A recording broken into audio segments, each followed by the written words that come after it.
Salut toi! Aujourd'hui on se retrouve pour la dernière vidéo sur la palette des Coralie. Comme promis, du coup je vous fais cette vidéo avec que les pastels parce que j'aimerais savoir ce que les pastels valent. Maintenant qu'on a essayé pratiquement tous les néons, le seul néon qui manque c'est le bleu. Aujourd'hui on va tester tous les pastels ensemble, voir ce que ça vaut entre eux, etc. etc. Je vous cache pas que j'ai un petit peu hâte. Et je pense aussi que du coup je vais essayer ce métallique là que je n'ai pas encore essayé. Si vous voulez savoir mon avis sur la partie chaude, je vous mets la vidéo dans le i juste ici.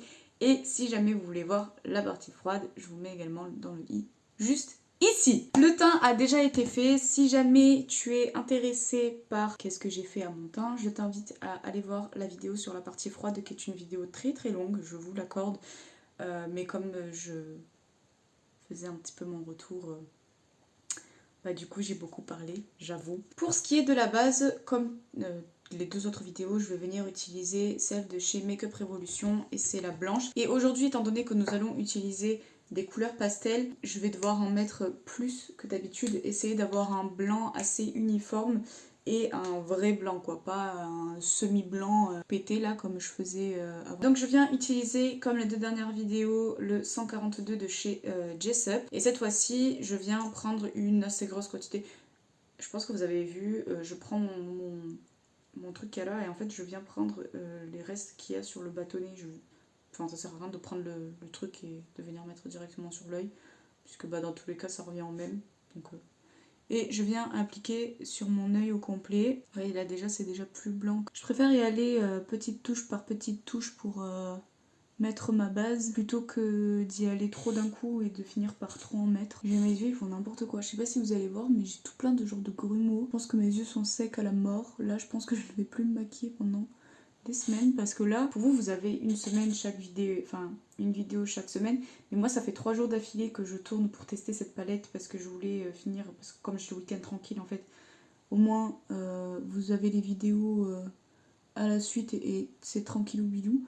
Mais alors là, j'ai jamais vu mes yeux dans un tel état. Bref. Ensuite, je viens prendre un fard beige. Donc moi, le fard beige, c'est celui de chez Sephora, de cette palette-là. C'était une palette de Noël, je crois, qui datait de 2000... Il y a 2 ans, un truc comme ça. Et donc, je pense pas que ce soit...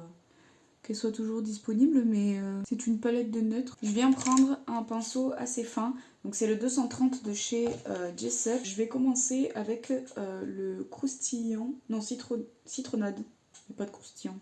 Et je viens l'appliquer dans le coin interne de mon œil. Hop, je viens l'appliquer juste ici. Comme vous le savez, comme je vous l'ai dit dans ma dernière vidéo, le jaune sur moi c'est une couleur qui j'ai l'impression ne fonctionne pas très très bien. Donc elle fait des petits traits. Et en plus là comme mon œil il est un petit peu abîmé par tous les make-up que j'ai fait. Et hop, et ensuite je viens commencer à dégrader vers le haut. Ok, une fois qu'on en est là, je vais continuer avec Tutti Frutti qui est le orange. Je prends le même pinceau, juste je le retourne. Je viens le mettre à la suite.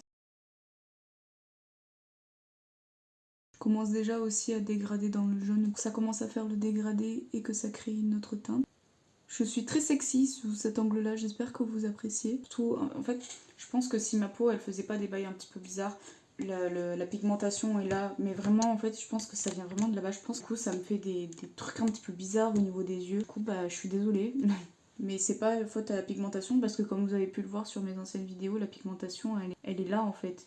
C'est juste, je pense, mes yeux qui ont un souci. Voilà, continuons. Ensuite, je vais venir prendre ce pinceau boule qui est le 223 de chez Jessup, toujours.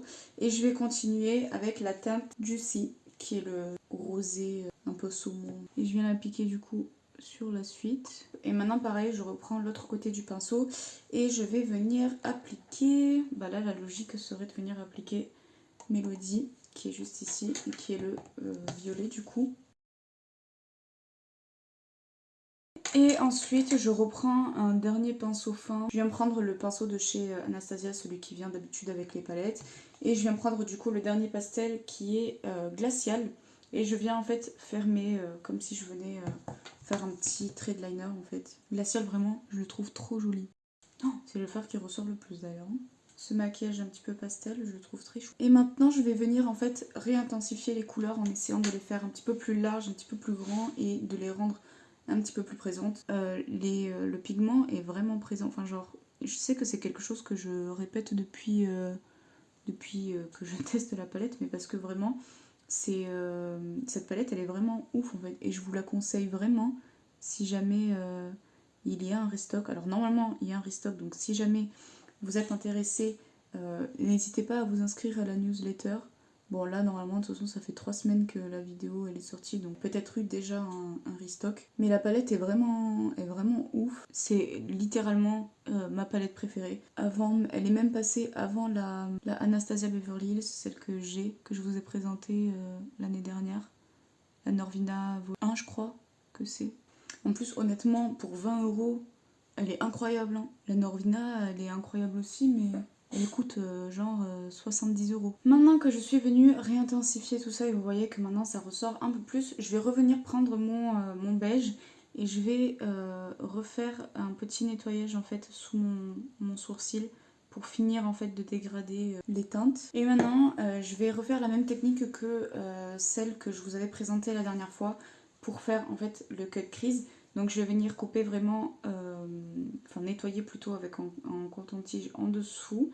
Et avec l'autre partie, je vais venir sécher, pouvoir faire mon cut crease juste après.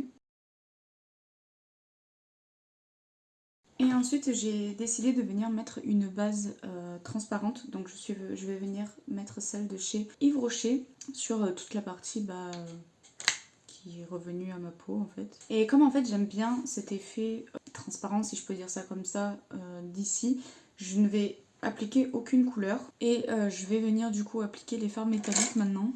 Donc avec le pinceau 226 de chez Jessup, je vais venir appliquer pétillant sur le coin externe et en revenant je viendrai appliquer Belle.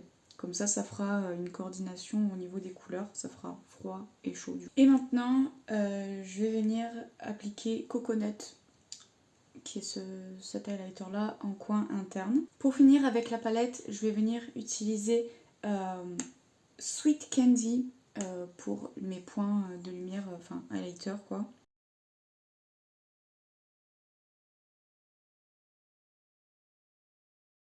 Maintenant que nous en sommes là, je pense que je vais venir appliquer un trait de liner noir. Donc je vais venir appliquer mon Epic Wear de chez NYX. Et là maintenant, on ne respire plus.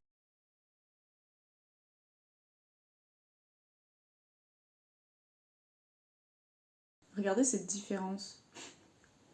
Trop mignon. Je viens également faire une petite bascule en coin interne. J'aime pas quand la bascule elle est vraiment trop large chez moi. Je vais venir faire mon mascara hors vidéo. Et on se retrouve après. Si jamais vous voulez savoir comment est-ce que je mets mon mascara, je l'ai dit dans la précédente vidéo. Donc elle se retrouve dans le petit. Et on se retrouve juste après. Ce combo des Trop Mascara, vraiment, je trouve qu'il me fait des cils, mais incroyable. Si je pouvais avoir un mascara qui fait ces 3 choses en même temps, bah écoutez, j'accepte. Donc je vais venir mettre ce rouge à lèvres, je ne sais pas du tout d'où est-ce qu'il vient, je ne sais pas du tout, aucune idée. Et je vais juste venir l'appliquer en fait au centre.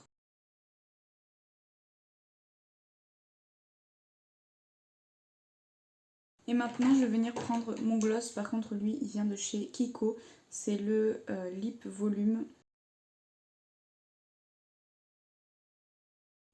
Et voilà tout le monde, j'espère que cette vidéo vous aura plu, j'espère que ce petit maquillage vous plaît également. Ce que j'en pense maintenant de cette palette pour cette vidéo finale sur ce test au complet de cette palette. Les fards sont super pigmentés, les fards sont incroyables, je pense que c'est définitivement ma palette préférée parmi toutes celles que j'ai. Elle a réussi à dépasser la Norvina volume 1, il me semble que c'est. Donc c'est que vraiment c'est quelque chose, en tout cas pour ma part. Si jamais il y a un restock, vraiment je vous incite à mettre 20 € dans cette palette parce qu'elle vaut le coup, elle vaut les 20 €. Voilà. En plus ça c'est chez Beauty Bay, donc la qualité elle est incroyable. Je trouve qu'il n'y a aucun fard sec comparé à la EYN de chez Beauty Bay. Là ici il n'y en a aucun où j'ai dû frotter pour pouvoir prélever la matière, donc je trouve que Beauty Bay s'améliore dans ce côté là. Voilà, ensuite comme vous pouvez le voir, les fards ils ressortent super bien même si c'est des pastels et que bon certes ça a été un petit peu aussi aidé avec la base blanche, mais le taf y est, le taf est là quoi, donc c'est cool, tout ce que j'ai à dire. J'espère que ce petit look vous convient, j'espère que ça vous plaît. Et puis je vous dis sûrement à la semaine prochaine pour une nouvelle vidéo. Bye bye.